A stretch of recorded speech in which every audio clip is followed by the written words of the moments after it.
बहुत सारे बच्चों को लगता है कि सीडीपी में 30 आउट ऑफ 30 मार्क्स लाना बहुत डिफिकल्ट काम है। लेकिन मैं आपको सही बताऊं तो ये उतना भी डिफिकल्ट काम नहीं है जितना आप सोचते हैं।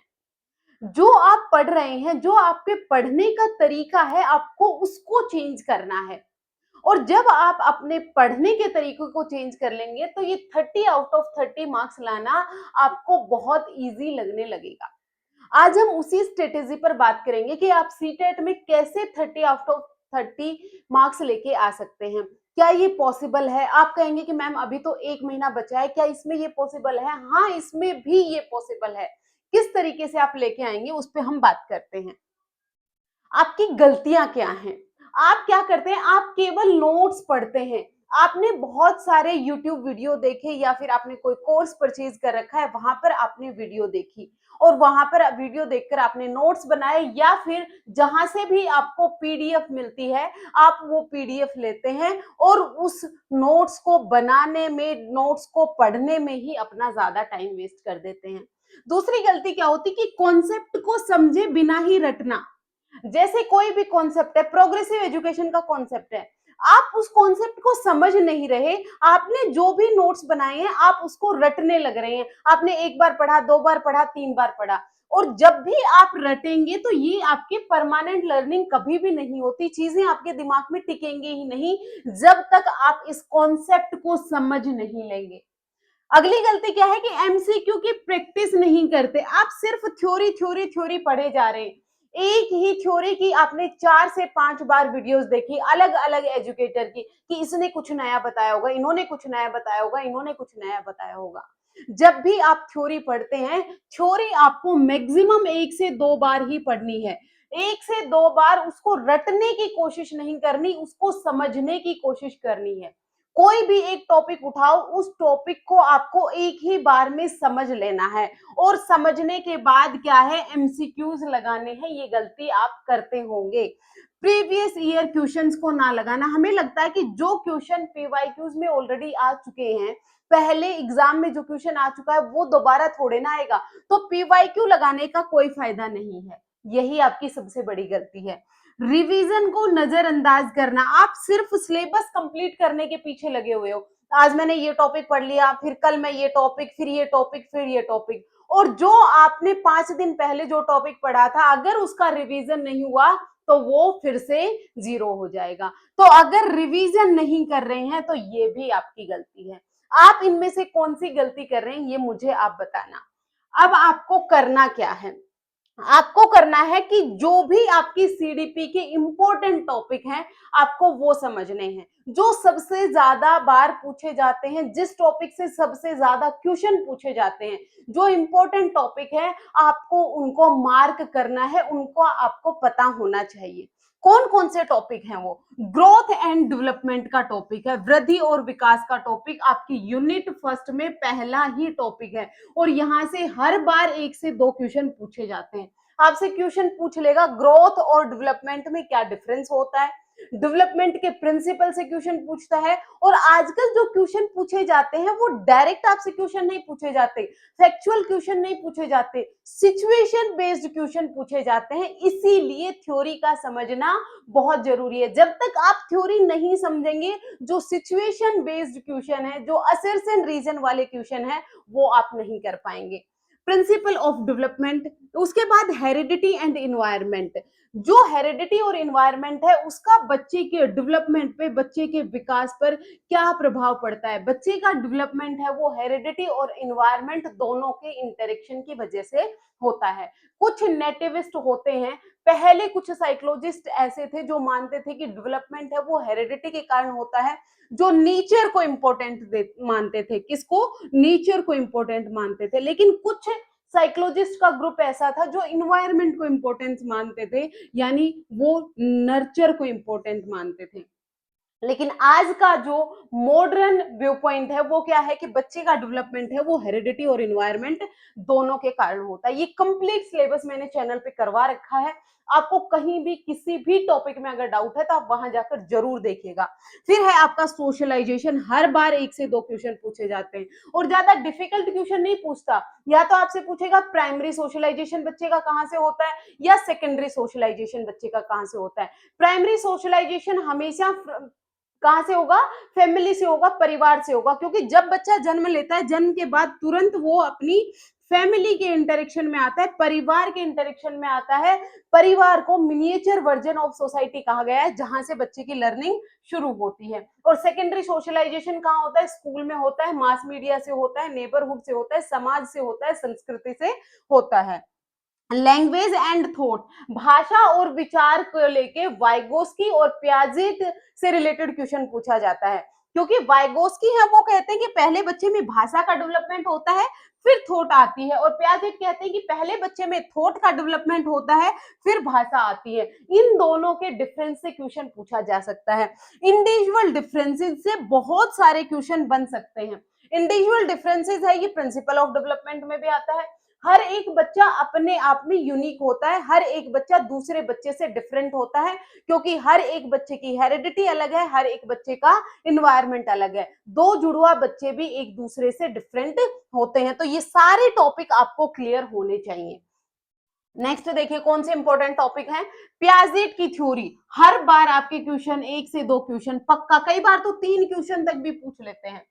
पियाजेट की थ्योरी में आपको क्या पढ़ना है, स्कीमा पढ़ना है, असिमिलेशन पढ़ना है, अकोमोडेशन पढ़ना है, चारों स्टेजेस पढ़नी है, sensory motor stage, pre operational stage, concrete operational stage और फॉर्मल ऑपरेशनल स्टेज। सिर्फ पढ़ना नहीं है, इनके जो कॉन्सेप्ट हैं, आपसे क्वेश्चन पूछेगा कि जो कंजर्वेशन की स्टेज है वो बच्चे में कौन सी स्टेज में आती है, कंजर्वेशन की कैरेक्टरिस्टिक कौन सी स्टेज में आती है, और ऐसे भी डायरेक्ट क्वेश्चन नहीं पूछेगा, कंजर्वेशन का आपको एग्जाम्पल दे देगा।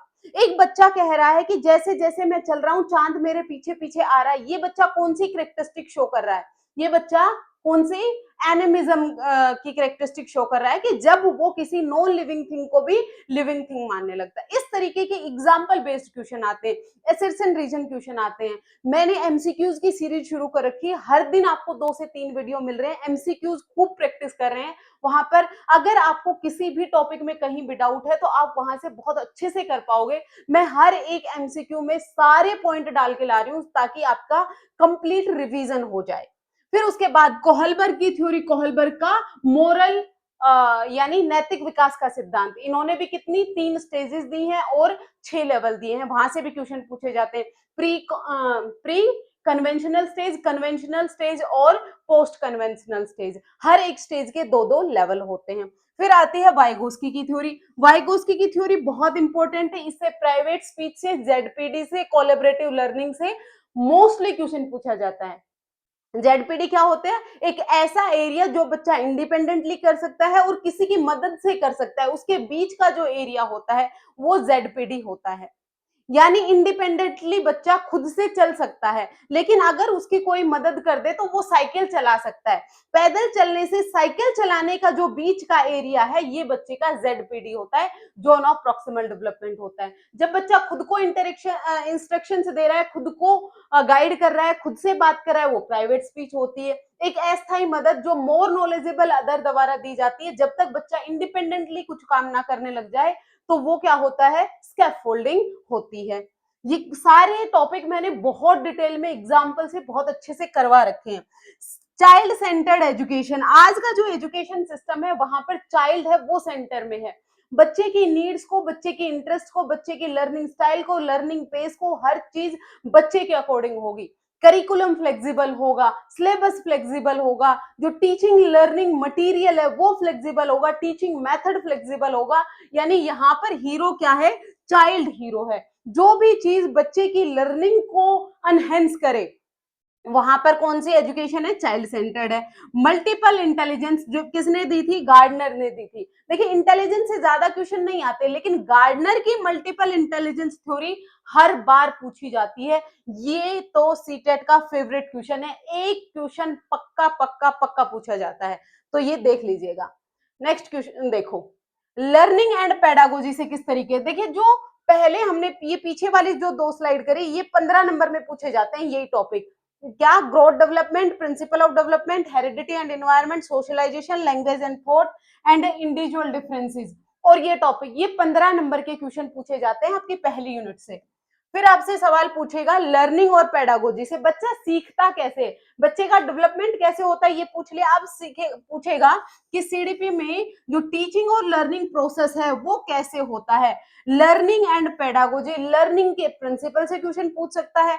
लर्निंग है वो कब होती है? जब बच्चे के व्यवहार में परमानेंट चेंज देखने को मिलता है। लर्निंग है वो धीरे धीरे होती है। लर्निंग को आपकी जो मैच्योरेशन है, यानी जो परिपक्वता है, मैच्योरेशन, और जो आपकी इन्वायरमेंट है, ये दोनों ही प्रभावित करती हैं। हेरिडिटी और इन्वायरमेंट है वो दोनों प्रभावित करती हैं। मैच्योरेशन है ये डायरेक्टली रिलेटेड होती है हेरिडिटी से, और लर्निंग है ये डायरेक्टली रिलेटेड होती है आपके इन्वायरमेंट से। हाउ चिल्ड्रन लर्न, बच्चा सीखता कैसा है? हर एक बच्चा सिर्फ एक ही तरीके से नहीं सीखता, क्योंकि बच्चों में इंडिविजुअल डिफरेंसेस पाए जाते हैं। बच्चा जो गलतियां कर रहा है वो भी इंपॉर्टेंट होती हैं, तो गलतियों को आप बच्चे का फेलियर नहीं समझेंगे। बच्चा जितनी ज्यादा गलतियां करेंगे, आपको बच्चे की जो लर्निंग प्रोसेस है, बच्चे की जो लर्निंग के गैप्स हैं, उनका पता लगेगा और आप बच्चे की लर्निंग को एनहेंस कर पाएंगे। Teaching learning process, teaching learning process किस तरीके से होता है? टीचर बच्चों को किस तरीके से पढ़ाए ताकि बच्चों की लर्निंग है वो बेहतर हो सके। देखिए, टीचिंग करना इंपॉर्टेंट नहीं है, लर्निंग होना इंपॉर्टेंट है। बच्चे का रेडी होना जरूरी है। जब तक बच्चा रेडी नहीं होगा तब तक आप बच्चे को कुछ भी नहीं सिखा सकते। बच्चे को कोई डर नहीं होना चाहिए। बच्चे का फिजिकल उतना डेवलपमेंट हो गया होगा, हो जाना चाहिए कि जो आप बच्चे को कोई चीज सिखाना चाहते हैं। मतलब आप बच्चे को चलना सिखाना चाहते हैं, अभी बच्चे की मसल्स अभी उतनी डेवलप हुई नहीं है कि वो चल पाए, तो आप बच्चे को नहीं सिखा सकते। तो सिखाने के लिए बच्चे का physical development, cognitive development, social development उस लेवल का होना चाहिए, तभी आप बच्चे को सिखा सकते हैं। लर्निंग की स्ट्रेटेजीज, अधिगम की रणनीतियां इंपॉर्टेंट है, ये क्वेश्चन पूछे जाते हैं। और आपसे क्या पूछा जाएगा? Cognitive cognition and emotions. देखिए, जितने भी प्रकार के डेवलपमेंट हैं, सारे डेवलपमेंट एक दूसरे से जुड़े हुए होते हैं। बच्चे के संज्ञान संज्ञान को, बच्चे के कॉग्निटिव डेवलपमेंट को, बच्चे के इमोशंस हैं वो भी प्रभावित करते हैं। बच्चे में कुछ इमोशंस हैं वो जन्मजात पाए जाते हैं, जैसे डर हो गया। डर का जो इमोशन है ये बच्चे में जन्म से ही पाया जाता है। तो ये इन दोनों के बीच में जो रिलेशन होता है ये इंपॉर्टेंट है, पूछा जाता है। मोटिवेशन से क्वेश्चन पूछा जाएगा। मोटिवेशन दो प्रकार की होती है, इंट्रिंसिक और एक्सट्रिंसिक मोटिवेशन। इंट्रिंसिक मोटिवेशन, जब बच्चा कोई भी काम अपनी खुशी के लिए, अपनी प्रशंसा के लिए, खुद को एंजॉयमेंट मिल रहा है, जब वो काम कर रहा है, तो वो इंट्रिंसिक यानी आंतरिक अभिप्रेरणा होती है। और एक्सट्रिंसिक मोटिवेशन, जब बच्चा कोई भी काम किसके लिए कर रहा है? भारी प्रशंसा के लिए कर रहा है, इनाम पाने के लिए, टॉफी पाने के लिए, चॉकलेट पाने के लिए, जॉब पाने के लिए, जब वो कोई काम कर रहा है तो वो एक्सट्रिंसिक मोटिवेशन होती है। एक्सट्रिंसिक मोटिवेशन है ये किसी भी काम को शुरू करने के लिए जरूरी होती है, लेकिन उसको बनाए रखने के लिए इंट्रिंसिक मोटिवेशन का होना जरूरी है। अभी आप पढ़ रहे हैं ये एक्सट्रिंसिक मोटिवेशन है क्योंकि आप सीटेट का एग्जाम क्वालिफाई करना चाहते हैं, लेकिन अगर आप सीडीपी अपने इंटरेस्ट के लिए पढ़ रहे होते तो वो आपकी इंट्रिंसिक मोटिवेशन होती है। लेकिन हम इंट्रिंसिक मोटिवेशन के लिए बहुत कम काम करते हैं। आजकल इंट्रिंसिक मोटिवेशन क्या होती है? रील्स को देखना, उससे हमें खुशी मिल रही है, ये हमारी इंट्रिंसिक मोटिवेशन है। असेसमेंट, बच्चे का असेसमेंट कैसे करना है, बच्चे का मूल्यांकन कैसे करना है। बच्चे का साल के आखिर में जाकर आपको मूल्यांकन नहीं करना, हर दिन बच्चे का मूल्यांकन करना है। बच्चे का असेसमेंट का सिर्फ एक तरीका पेपर पेंसिल टेस्ट नहीं है। ऑब्जर्वेशन कर सकते हैं बच्चे से, आप एग्जीबिशन करवा सकते हैं, प्रोजेक्ट बनवा सकते हैं, ड्राइंग करवा सकते हैं, पेंटिंग करवा सकते हैं, स्पोर्ट्स में बच्चे का आप असेसमेंट कर सकते हैं। सिर्फ एक ही तरीका नहीं होता असेसमेंट का। Assessment for learning, assessment as learning, assessment in learning, ये डिफरेंट डिफरेंट टाइप के असेसमेंट है। यहाँ से क्वेश्चन डेफिनेटली बनता है। इंक्लूसिव एजुकेशन, इंक्लूसिव एजुकेशन से 4 से 5 क्वेश्चन आते हैं। ये एक बड़ा टर्म है, बड़ा टॉपिक है। इसमें डिफरेंट डिफरेंट टाइप के लर्नर्स आते हैं, डिफरेंट डिफरेंट टाइप की डिसेबिलिटी आती है। हियरिंग इंपेयरमेंट है, विजुअल इंपेयरमेंट है, स्पीच इंपेयरमेंट है, लर्निंग डिसेबिलिटीज हैं, उसमें डिसलेक्सिया है, डिसकैलकुलिया है, डिसग्राफिया है, एडीएचडी है, ऑटिज्म है, इस तरीके के क्वेश्चन बहुत पूछे जाते हैं। इंक्लूसिव एजुकेशन का मेन फंडा क्या है कि बच्चे में चाहे कोई भी डिफरेंस हो, हर एक बच्चे को एक ही क्लासरूम में पढ़ाना है। किसी भी आधार पर आपको बच्चे को डिस्क्रिमिनेट नहीं करना है, सेग्रीगेशन नहीं करना है। चिल्ड्रन विद स्पेशल नीड्स, ऐसे बच्चे जिनकी विशेष आवश्यकताएं होती हैं, जो अभी मैंने आपसे बात की, हियरिंग इंपेयरमेंट वाले बच्चे, क्योंकि वो सुन नहीं सकते, तो उनकी विशेष आवश्यकताएं क्या हो गई कि उनको विजुअल मटेरियल आपको देना है, या फिर बच्चे को टेक्टाइल मटेरियल आपको देना है जो बच्चा देख नहीं सकता। तो ऐसे बच्चे जिनकी स्पेशल नीड्स होती हैं, इनके बारे में आपको जरूर से पढ़ना है।